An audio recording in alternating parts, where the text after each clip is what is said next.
A Supreme Court poised to overturn federal abortion protections, and a stalled legislative session here in Iowa. We gather local political reporters to talk about these issues and more on this edition of Iowa Press.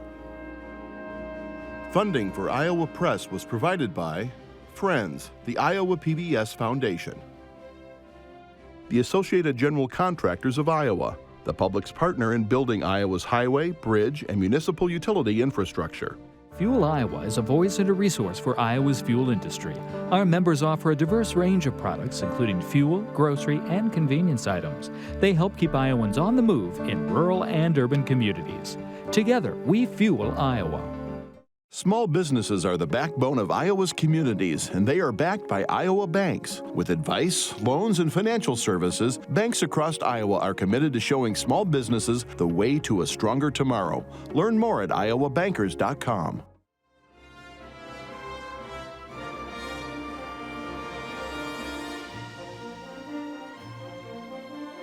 For decades, Iowa Press has brought you political leaders and newsmakers from across Iowa and beyond, celebrating 50 years of broadcast excellence on statewide Iowa PBS.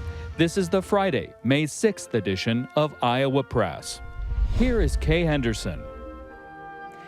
The dominant news story in Iowa and across the nation this week was about the leaked draft opinion written by U.S. Supreme Court Justice Samuel Alito regarding Roe v. Wade and the pending decision before the U.S. Supreme Court. We've assembled a group of Iowa reporters who've been following this story in this state to tell you what's happening on the ground here. Stephen Gruber-Miller is a State House reporter for the Des Moines Register. Kathie Obradovich is the editor-in-chief of the Iowa Capitol Dispatch. Erin Murphy is the Des Moines bureau chief for the Gazette in Cedar Rapids. And Dave Price is the political director for WHO-TV in Des Moines. Let's start with you, Stephen. Let's go through, just for people who may not have been paying attention to the Iowa angle on this. What happens if in June, as expected, the Supreme Court issues a ruling that overturns Roe v. Wade? What happens in Iowa?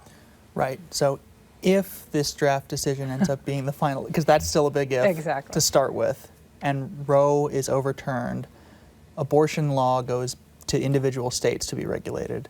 In Iowa, there's a 2018 Iowa Supreme Court decision that protects abortion rights. It's a really strong decision in favor of abortion rights, and it's honestly sort of a stronger decision than Roe is at the federal level. And it's based on the state constitution. It's based on the state constitution, and it's in a state court, so it stays in place even if Roe falls. So abortion would still be protected here. But the Republican majorities in the Iowa legislature are pursuing an amendment to the state constitution to say that it does not protect abortion rights. That needs to pass in the 2023 or 24 legislative session, and then it can go on a statewide ballot for a vote. That's one avenue for overturning the state decision. The other way is that this summer we're expected to get a decision in a case challenging a 24-hour waiting period to get an abortion. And if the Iowa Supreme Court decides to use that case to overturn its past precedent, that could open the door for more restrictions here as well.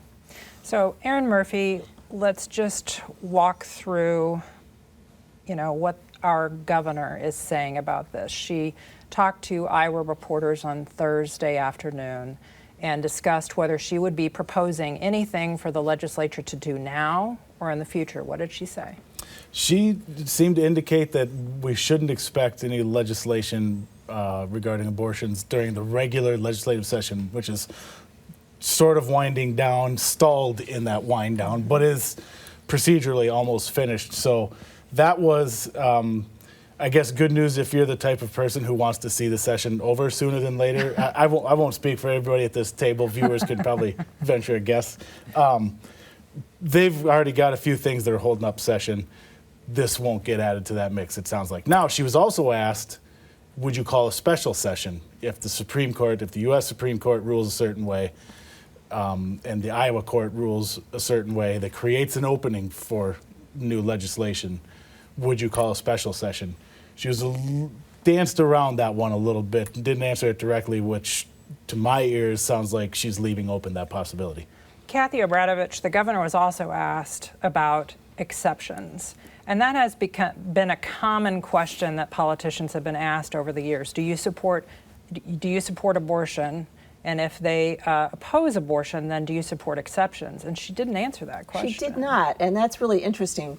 It's really been just in the past 5 years or so as we've seen the Iowa legislature and the Supreme Court kind of playing a tug-of-war over abortion legislation, where the legislature would pass a bill, the Supreme Court would knock it down. So then they rewrite the bill. And meanwhile, they've also been trying to rewrite the judiciary by passing laws that change how judges are nominated in Iowa. So trying to remake the judiciary and also continuing to pass these test cases.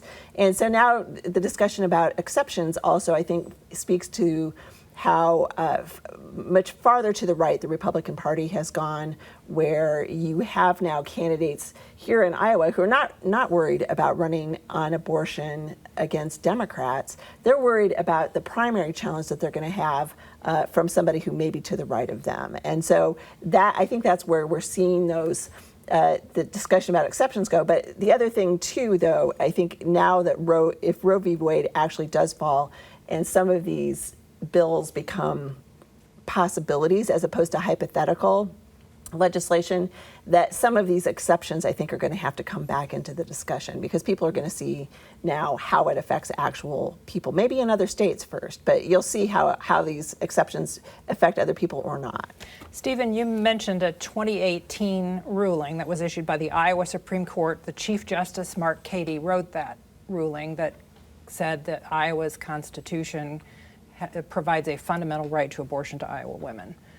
The Iowa Supreme Court makeup has completely changed since 2018, right? Yeah. Since then, Governor Reynolds, who is a Republican, has appointed 4 new Supreme Court justices, which is a majority of the 7-member court, and 6 out of the 7 have been appointed by Republicans now. So, Kathie was talking about kind of this remaking of the judiciary. It's sort of happening in Iowa, and this has been a theme at the U.S. Supreme Court as well. Republicans, conservatives have hoped to get justices on the court who would be willing to overturn Roe at the federal level. And in Iowa, there are some people who are hopeful that that will happen here. Dave Price, how will this issue affect key races in Iowa? We've got a U.S. Senate race. We've got 3 Democrats vying to be their party's nominee to face Chuck Grassley in November. And then at the 3rd district level, which is a district currently held by Cindy Axne, a Democrat, there are 3 Republicans competing for the chance to run against her in November. Yeah, and looking at the Senate one, so you have 3 Democrats running there, 2 men and a woman here. So is there some kind of benefit that goes because of this issue and the concern by abortion rights supporters that this could just disappear altogether? Does that help Abby Finkenauer at all in this race? We'll see if that ends up being a driver there. On the Republican side, we hosted a debate this past week with the 3 Republicans running in this 3rd congressional district. And that was one of the questions that I had asked them, and I tried to do the show of hands thing to try to get the entry point into it. Do any of you, do you support the idea that all abortions would be illegal? Well, No exceptions. No exceptions at all, and they all raised their hand. Now, Zach Nunn was one of the 3 here and called it a gotcha question. You can describe it however you choose, but the intent, of course, is to decide and get a concrete answer, which we did not get from the governor about exceptions. And in this case, no exceptions from any of the 3 of them, which puts them out of the mainstream when you look at the polls that Stephen's organization has done with the Register, or any of the other polls you see, frankly, that the majority of people, while they may not support abortion per se, the concept of the ability for a woman to have an abortion, at least with some exceptions, it is the clear majority there. Okay, Stephen, what's the polling? Yeah, and it's an interesting issue because... Sorry to put you on the spot. No, that's fine. In September, the Des Moines Register Iowa poll found 57% of Iowans say that abortion should be legal in all or most cases, compared to 38% who said it should be illegal in all or most cases. So that's a majority of Iowans favoring abortion being legal, at least most of the time. We also have polled on this potential constitutional amendment that the Republicans have been pursuing to say that the Constitution in Iowa does not secure a right to abortion. And in that polling, we found like fewer than a third of Iowans support the amendment. And so that's something that could be on the ballot in 2024 that they might have to go out and promote, that shows that that's unpopular and that keeping abortion legal is popular. Now the question is, when it goes from hypothetical to real, does it change how people vote? Yeah, I mean, that's interesting. We could have abortion figuratively on the ballot in 2022 and literally on the ballot in 2024 in Iowa. Well, let's talk about the midterms. We've talked a little bit about a couple of key primaries here, but we're going to have a general election. We're several months out from it, but how might this issue play? I mean, I've covered presidential candidates. I remember John Kerry on the eve of the 2004 election making the case that people needed to vote for him because he was going to appoint people to the Supreme Court. That didn't really work for him. Yeah, I think it's a great question that we're all going to find out together as we cover this campaign this summer and fall. Abortion has been a single issue vote for a lot of conservatives for a long time, and it has not been so much in the opposite direction from the Democratic side. Does this change that? Does this make, including Democrats, but some of the more middle-of-the-road voters, the people who bounce back and forth between elections, is this the kind of issue that they see? And Stephen's polling numbers are important to keep in mind. So that's the opinion out there, but is this an issue that people cast a vote based on? I don't know that we know the answer to that yet. All of us here at this table are going to be talking to a lot of people in the coming months to find that out. It'll be interesting to see how candidates straddle this between the primary, especially on the Republican side, and the general election. We've already seen, just in the past couple of weeks, Chuck Grassley, of course, running for re-election, stand up and take credit for, at a Republican fundraiser, the fact that he and Donald Trump engineered this 6-3 conservative majority on the U.S. Supreme Court. That was before the leaked draft. Now, after the leaked draft, reporters were asking him just in the past week, what about your role in, possibly overturning Roe v. Wade? And he said, oh, well, you never know what these guys are going to do, these Supreme Court candidates, these nominees, we never know for sure what they're going to do. And he sort of backed away from the idea that he was one of the key engineers of this 6-3 majority. So it's possible that his base was in the room earlier in April, and he's speaking more to a mainstream audience, which in Stephen's poll doesn't necessarily want to see Roe v. Wade overturned. I'm curious how Democrats will use this issue, too. And I've talked to a lot of them this week who think that this will motivate people to support them in ways that they only had to just hope they could potentially show up for them in 2022, where they originally didn't have very high hopes for the year here. But will they keep this as sort of a single issue thing about, look what Republicans are trying to do?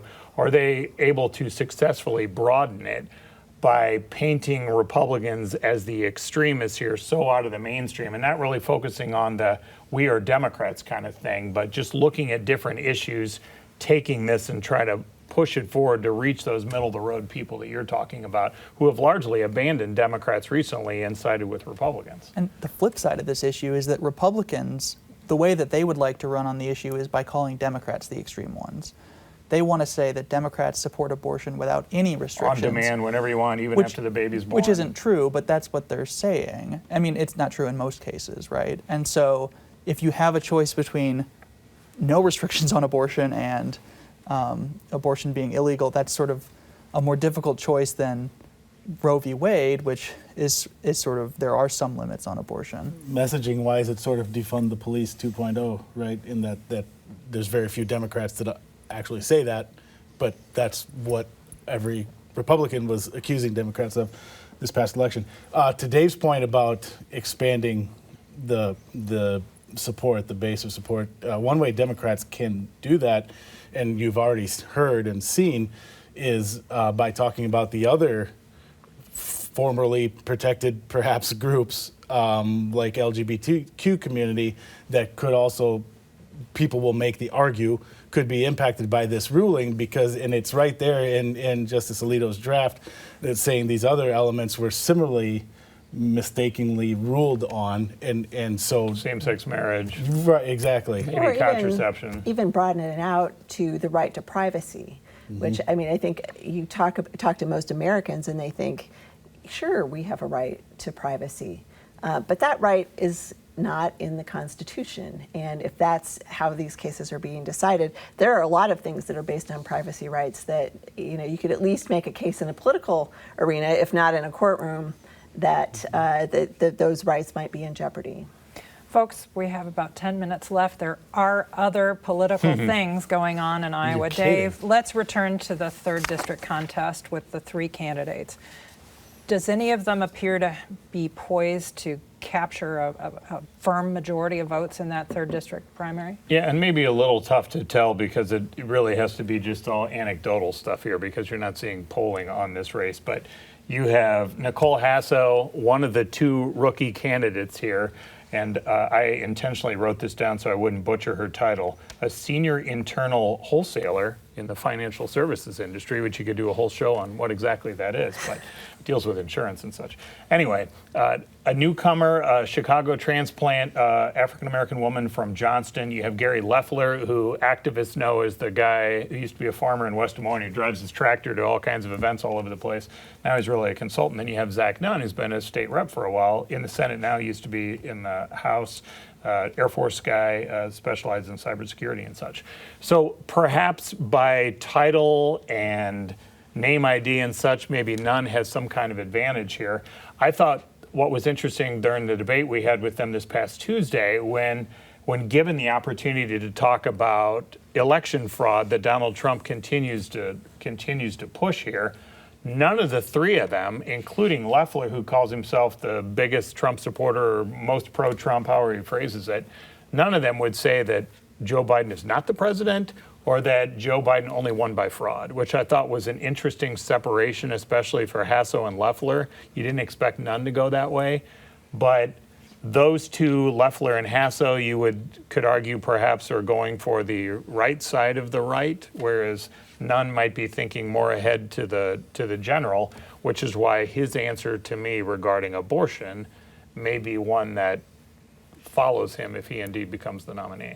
Kathie, we also have this Senate primary on the Democratic side that we've already mentioned, and we had sort of a major development in that the Iowa Supreme Court got involved because Abby Finkenauer's petition signatures were challenged by Republicans. Yeah, and I think anecdotally, because again, we haven't really seen any polling since that happened. But anecdotally, I think it might have dinged her a little bit, the credibility of her campaign.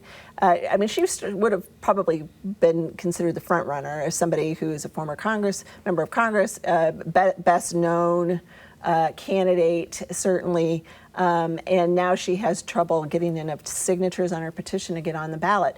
And then just immediately after that, there was the news that Mike Franken, who also was a previous candidate, retired admiral, Navy admiral, he actually raised the most money out of anybody else in the Democratic field. So those 2 things, which again are not polling, but those are the kinds of things that people like us look at when there's not any polling. Those 2 things go against Abby Finkenauer.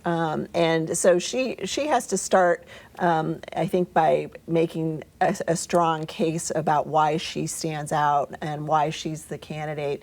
And I just think it just looks like a more competitive primary than it would have been. And Mike Franken is not an unknown quantity in this race. He ran 2 years ago in the Democratic Senate primary, ultimately finished second to Teresa Greenfield. But when you talk to Democrats even 2 years ago, they were impressed by him then. So he came into this race as a legitimate challenger, and I agree with Kathie. I think that one's going to be very interesting to see how it plays out for myriad reasons. There is a 3rd candidate, by the way. We should mention Glenn Hurst, who is a physician, and at this point, having a little trouble raising money. He had less than $50,000 at the end of the quarter. So just we don't want to not mention. Policy-wise, sort of running in the Bernie Sanders lane, to say it as succinctly as possible. Well, mentioning Bernie Sanders, who's running the Iowa caucuses, the Iowa Democratic And won, if you ask him. Right, exactly. It was a tie, right? Virtual tie is how we. Yeah, exactly. So let's talk about the Iowa caucuses. The Republican Party at the national level has sort of ratified this calendar that cements Iowa's place, the Iowa caucus's place at the lead position in the presidential nominating process in 2024. Iowa's Democratic Party chairman this week said, "We're going to make significant changes." Dave, do you think there will be significant changes? Because if they don't, the Iowa caucuses on the Democratic side are likely to go away. And they could still go away regardless of the changes they make. It does seem like something has changed talking to them, even talking to them privately, that they acknowledge there will have to be major changes to try to appease the DNC, where there's a faction there that is ready to be done with Iowa going first, be done with caucuses in general here. So it feels like they are going to make some significant changes, which could be getting rid of that complicated rule about 15% viability threshold for candidates, the realignment thing. Maybe it more closely resembles Republicans, where you kind of have the secret straw ballot kind of thing. And maybe you don't have to be there in person anymore to take part. They did these sort of remote caucuses, if you will, last time where you were in person, but they could keep those plus allow you to take part without actually physically going there. I think just one of the more serious changes they're looking at. Stephen Gruber-Miller, we have about 4 minutes left, and let's just touch on an issue that we've been talking about at this table before. The legislature's still in session. They are. Why? That's a great question. The governor continues to push for a proposal that she's advocating for that would give scholarships to up to 10,000 students, give them money to pay to switch from public to private school. This is having trouble gaining traction in the Iowa House, as I think we've talked about on the show before. There are a number of House Republicans, many of them rural, who are no's on the bill. They don't see how it would benefit their rural schools when there are no private options in the area. And in fact, by taking some of the state aid per pupil that the public schools would otherwise get and giving it to those students to switch out of public school, they're worried that it could harm them. So the governor is traveling around the state and talking with legislators and trying to get support for this to pass.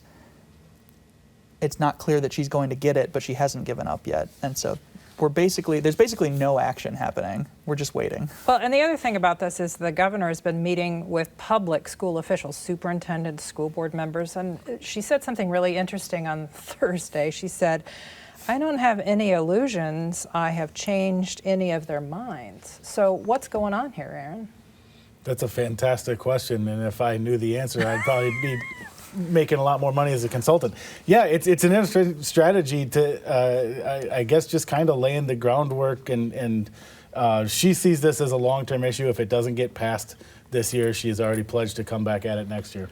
Dave, you have something? I brought a prop because I requested it from the governor's office. So when she's doing these meetings that are not on her public schedule, where she is meeting with a select group of the public and talking about, presumably with supporters who want this, they're handing out these flyers. And what it's saying at the top here is know the facts. And it's saying for nearly 20 years, math and reading scores for Iowa students have been decreasing. So this is part of our argument that it would be better if we allowed some of our public kids to slide over to private and put some tax dollars with them. It also has a chart in here talking about Iowa teachers are roughly paid middle of the road here nationwide, but it highlights the states that have better test scores but yet pay their teachers less, which is a couple of interesting points. She doesn't normally, as a rule, talk about how schools are failing to improve our students, particularly since she has been in office for more than half of the time that she's looking at this 20-year period. So it's a fantastically interesting argument that she's making to people that the schools are failing our kids under her leadership.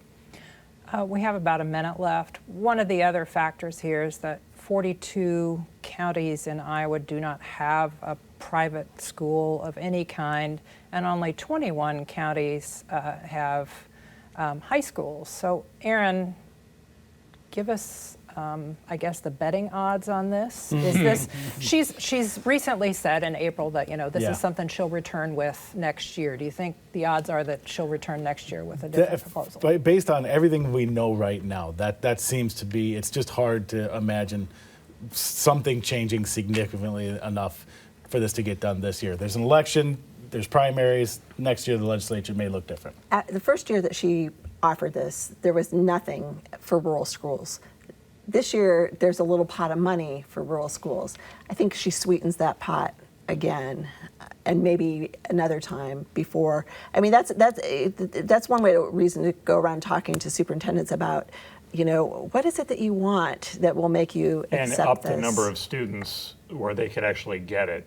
Yeah. I think that I think that that's the key here is you've got to make rural school districts who are talking to their legislators want this for some reason, and they don't right now. Well, I don't want to say this, but we are out of time. We have no more time for this edition of Iowa Press, but you can watch every edition of Iowa Press at iowapbs.org.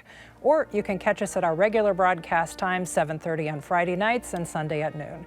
For everyone here at Iowa PBS, thanks for watching.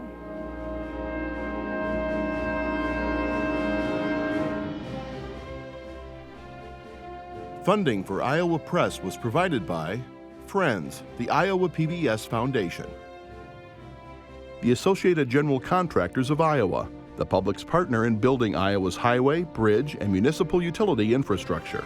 Fuel Iowa is a voice and a resource for Iowa's fuel industry. Our members offer a diverse range of products, including fuel, grocery, and convenience items. They help keep Iowans on the move in rural and urban communities. Together, we fuel Iowa. Small businesses are the backbone of Iowa's communities, and they are backed by Iowa banks. With advice, loans, and financial services, banks across Iowa are committed to showing small businesses the way to a stronger tomorrow. Learn more at iowabankers.com.